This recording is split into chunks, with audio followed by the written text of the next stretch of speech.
రాజధాని అమరావతి కోసం రెండో విడత ల్యాండ్ పోలింగ్ ప్రారంభంలో గందరగోళం ఏర్పడింది. వడ్లమాను వద్ద జరిగిన గ్రామ సభలో మంత్రి నారాయణను పలువురు రైతులు నిలదీశారు. మాకు నమ్మకం లేక కాదు, భవిష్యత్తులో ప్రభుత్వం మారితే మా పరిస్థితి ఏంటి అని ప్రశ్నించారు.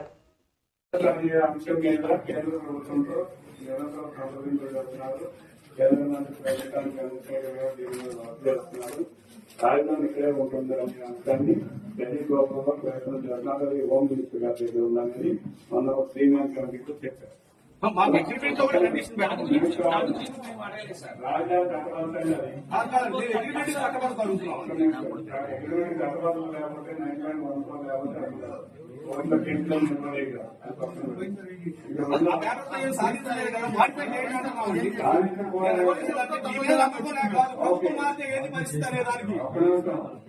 నీకు ప్రభుత్వం మారుతాం అనే పాయింట్ అనేది పక్కన పెడితే నాట్ అనే దానికి సమాధానం ఉండాలి కదా మంత్రి గారు అంటున్నారు. పూర్తిగా వినండి, మీరు అడిగినట్టు కావాలి. ఆ ల్యాండ్ పోలింగ్ జరిగిన రోజుల్లో అభివృద్ధికి సంబంధించి ఇది సంవత్సరాలు పెట్టింది. ఇది ఈ సంబంధించి కొత్త ప్రాజెక్ట్స్ వచ్చినాయి కాబట్టి ఈ ప్రాజెక్టుకి సంబంధించి ఈ భూమి సేకరణ తీసుకున్న సందర్భంలో 3 సంవత్సరాల కంటే లోపే అభివృద్ధి చేసి చూపిస్తాం అనేది ఖచ్చితం. మీరు హామీ ఇస్తున్నారని మేము అంటే అగ్రిమెంట్ లో పెట్టమంటున్నాం. అది దాంట్లో తప్పే ఉంది అంటున్నాం. 60 రోజుల్లోపు మీ ఊళ్ళో సేమ్ యాజ్ గా ఇప్పుడు 2014లో మీరు భూ సమీకరణ చేసినప్పుడు ఏవైతే ప్రొఫార్మా పెట్టుకున్నారో ఆ ప్రొఫార్మా ప్రకారం 50,000 మంది రైతులు ఇచ్చారు. 33,000 ఎకరాలు ఇచ్చారు కదా. వాళ్ళందరూ న్యాయ పోరాటాలకు వెళ్ళారు కదా. వాళ్ళు అభివృద్ధి చేయగలిగారా? ఆ రోజు ప్రభుత్వాన్ని మెడలోంచి అభివృద్ధి చేయించుకోగలిగారా? పండిట్ తో ప్రోగ్రెస్ చేయించుకోగలిగారా? అట్లా చేయించుకోగలిగేటటువంటి చట్టం ఉండాలంటున్నాను నేను అడిగాను. ఈ డౌట్ ఏంటంటే ఆయన 3 రాజధానులు పాట పెట్టి ఇక్కడ నుంచి రాజధాని తీసేస్తే ఇప్పుడు వచ్చే అభివృద్ధి నా మాట రాజధాని ఎక్కడ ఉండదు, మాట్లాడి కేంద్ర ప్రభుత్వం చేస్తున్నట్టు అభివృద్ధి కార్యక్రమం గురించి దాని గురించి అభివృద్ధి కార్యక్రమం గురించి 3 సంవత్సరాల లోపల అభివృద్ధి చేసి ఇవ్వలేకపోతే ఈ పరిహారం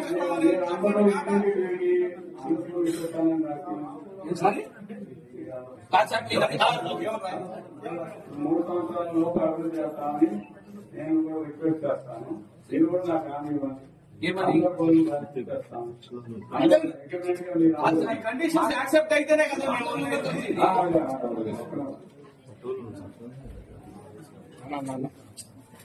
అది సిఆర్టీ యాక్ట్ లోనే దాంట్లోనే కంప్లీట్ అయిన తర్వాత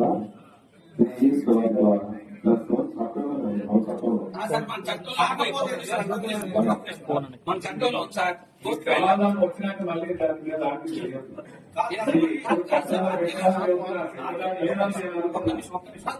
చట్టంలో స్ట్రెంత్ ఉంటే 2019, 2020 హైకోర్టు, సుప్రీంకోర్టు ఏ కోర్టుకి వెళ్ళినా కూడా నిలబడింది రాజధాని ప్రోగ్రెస్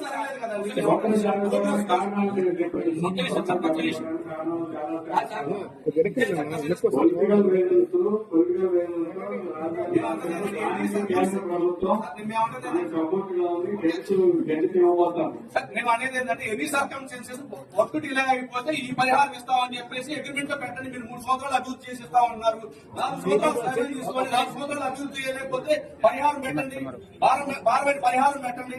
3 సంవత్సరాలు అభివృద్ధి చేయకపోతే కండిషన్ పెట్టమంటున్నాం సార్. దాంట్లో అది సార్ దీని మీద